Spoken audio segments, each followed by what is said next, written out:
दो चीज़ें हमने वृंदावन की बहुत सुनी है। एक तो श्री बांके बिहारी जी का मंदिर है जहाँ पे सबसे ज़्यादा यूथ जाता है। मैं चाहता हूँ बहुत सारे लोग हमारे इंडिया के बाहर से, साउथ इंडिया से भी देखते हैं, उन्हें पता चले कि उस मंदिर की क्यों इतनी मान्यता है, क्या स्टोरी है उसके पीछे।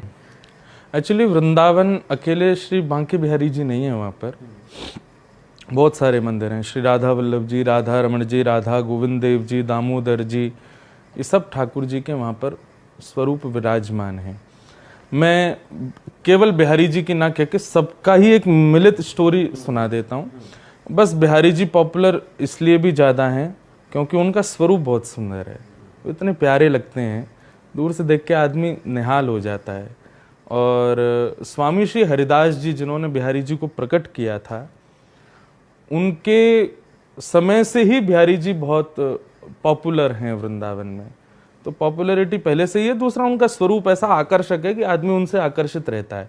बाकी केवल बिहारी जी वृंदावन में ऐसा नहीं है, बहुत सारे ठाकुर हैं। तो उनकी एक छोटी सी एक कहानी सुनाता हूँ कि जब भगवान अपनी लीला पूरी करके अंतर ध्यान हो गए थे श्री कृष्ण द्वापर में, तो भगवान की अष्ट पटरानियां जो थी, 8 मेन जो पटरानियां थी, 16,108 पत्नियां थी भगवान की, 8 तो भगवान के साथ ही प्रस्थान कर गई थी, पर 16,100 राजकुमारियां जो थी ठाकुर जी की वो रह गई थी। उनको भगवान के परपौत्र, मतलब बेटे के बेटे के बेटे, समझ गए, परपौत्र वज्रनाभ, वो उन सबको लेके वृंदावन आ गए थे उस समय जब भगवान प्रस्थान कर गए थे।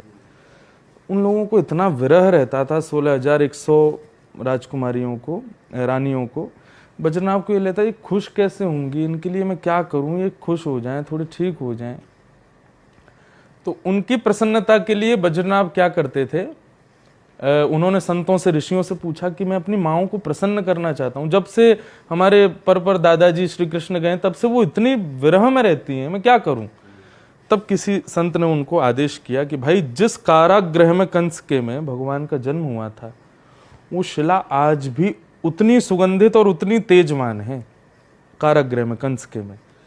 आप एक काम करो, कृष्ण लीला, कृष्ण चरित्र सुन के उनके आव भाव से, भाव भंगिमा से, उन शिलाओं से ठाकुर जी की मूर्तियां बनवाओ और अपनी माताओं को सेवा के लिए प्रदान करो। तो किसी रूप में उनको ठाकुर जी दिखेंगे तो उनका विरह कम होगा। ठीक है। तो जब वज्रनाभ मथुरा गए, कंस के कारागृह में सब खंडर हो चुका था, लेकिन वो शिला जिस पर भगवान का जन्म हुआ था वो अभी भी चमक रही थी, उसमें से अभी भी सुगंधी आ रही थी, ऐसा लग रहा था कोई मणि रखी है क्या। वज्रनाभ ने उस शिला को लेकर के और कृष्ण चरित्र सुन के, कृष्ण लीलाएं सुन के